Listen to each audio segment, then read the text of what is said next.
when I heard about Aladdin, I'm like, wow, that's a really unique challenge because the original is so ingrained in our head, and specifically that Robin Williams performance.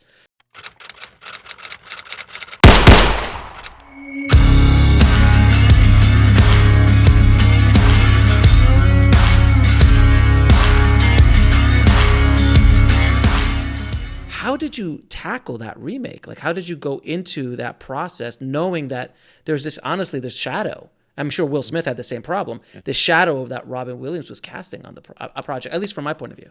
Yeah, I approached it so you have to wind back the clock. Aladdin sort of come into my universe once before, and it's like, oh no, I'm not going to touch that. And then Disney did the Cinderella remake, which I thought was fantastic. And what I loved so much about the Cinderella remake is it took the same story, basically, and just gave the characters human motivations rather than cartoon motivations. That they really had to do things that flesh and blood people would do, not animated characters would do. And those reasons had to be different. And so as I approached the story from that perspective, I was looking at, Jasmine. So Jasmine as a character, you just can't bring that animated character through to live action movie because she will seem so helpless and weak and frustrating to watch. And so, the idea that Jasmine is trying to learn how to rule this kingdom is interesting. That's a fundamental shift I could make from the very first pitch. The dynamic between Genie and Aladdin, I really saw them more as bros, as pals. Like, you've never had a friend like me. And so what if it was more sort of a kind of a Seth Rogen-y kind of dudes hanging out kind of vibe between them rather than the Robin Williams cocaine uncle kind of thing. And when you from the early pitches, like, that's really the vibe I was going for. And so I knew that whoever was playing the Genie, it wasn't Will at that point, but it was hopefully going to be Will or somebody like Will, didn't have to play in the same lane. That he could do his own thing, that there wouldn't be that assumption that you have to have the same kind of manic energy at every point. It could be a different thing. So that, the characters were going through much the same story, but the reasons for how they were doing it were working a lot differently. Jafar is another good example, is that he can't be as mustache twirly. Right. He needs to be seen as a viable sort of physical threat and not just, obvious villain from the first moment he shows up.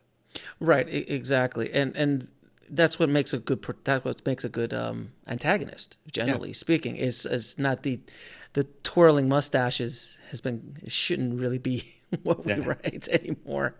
Now, Charlie's Angels, which was a monster hit when it came out, the first one, for people when people that weren't around then, Charlie's Angels was a very big deal when it came out, and that was your first kind of like blockbuster monster hit, right, out of the gate. Yeah, it was the first one that I'd sort of really come on board, at the start and sort of help build up from the bottom. And that was, again, an example of, taking all the things that I loved about the original and recognizing, okay, so how do we do this as a movie? How does the things I love about this as a series, how do we do this in 2 hours? What are the audience expectations of how a story like this wants to tell itself in 2 hours?